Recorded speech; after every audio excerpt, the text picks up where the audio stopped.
Pembangunan manusia dan kebudayaan merupakan suatu proses menyeluruh siklus kehidupan manusia, mulai dari fase prenatal hingga lanjut usia. Namun, terdapat anggota masyarakat yang mengalami keterbatasan dalam melaksanakan fungsi sosialnya, yaitu mereka yang masuk dalam kategori PPKS penyandang disabilitas. Saat ini, jumlah penyandang disabilitas di Indonesia mencapai 22,97 juta jiwa atau sekitar 8,5% dari keseluruhan jumlah penduduk Indonesia. Data penyandang disabilitas di Indonesia yang signifikan mulai dari tahun 2019 hingga 2023, kebanyakan dari kelompok usia lanjut dan mengalami berbagai tantangan dalam pendidikan dan kesehatan. Di Kota Malang terdapat 630 penyandang disabilitas yang tersebar di 5 kecamatan.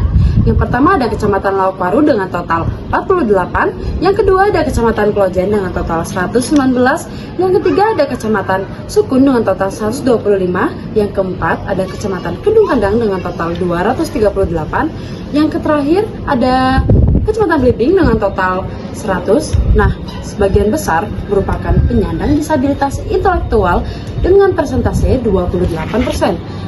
Penyandang disabilitas fisik dengan persentase 30%. Dan yang terakhir ada sensorik dengan total 17%.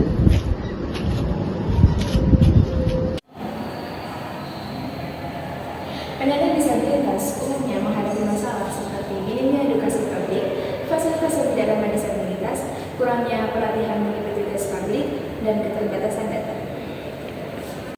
Penyandang disabilitas di Malang masih menghadapi berbagai tantangan, seperti minimnya akses sosial, pendidikan, kesehatan, atau bahkan terdapat beberapa data yang tidak sempurna.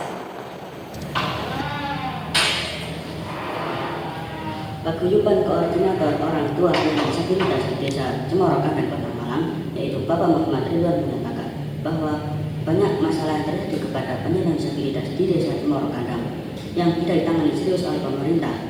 Stigma lekat dilakukan kepada masyarakat ke difabel.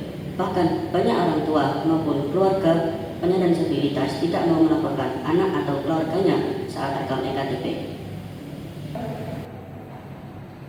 Untuk itu, kita sebagai mahasiswa harus bersama menghilangkan stigma negatif yang melekat pada teman-teman disabilitas untuk membentuk inklusi disabilitas, karena teman-teman disabilitas juga bagian dari masyarakat. Kami diketahui, inklusi disabilitas adalah konsep di mana semua orang, termasuk penyandang disabilitas, untuk berpartisipasi dalam aspek kehidupan, seperti pendidikan, pekerjaan, dan aksesibilitas sosial. Mengapa ini dilakukan? Karena tadi kembali ke penjelasan bahwasanya penyandang disabilitas sering mengalami stigma, diskriminasi, dan hambatan sosial. Jadi, inklusi untuk menciptakan masyarakat yang lebih aman, adil, dan harmonis agar tercapai. Untuk itu, apa yang bisa kita lakukan? Yang pertama, menghormati hak-hak disabilitas, tidak memandang rendah atau merasa iba, melainkan menghormati sebagai individu yang setara. Yang kedua, berinteraksi tanpa diskriminasi, berkomunikasi dengan para penyandang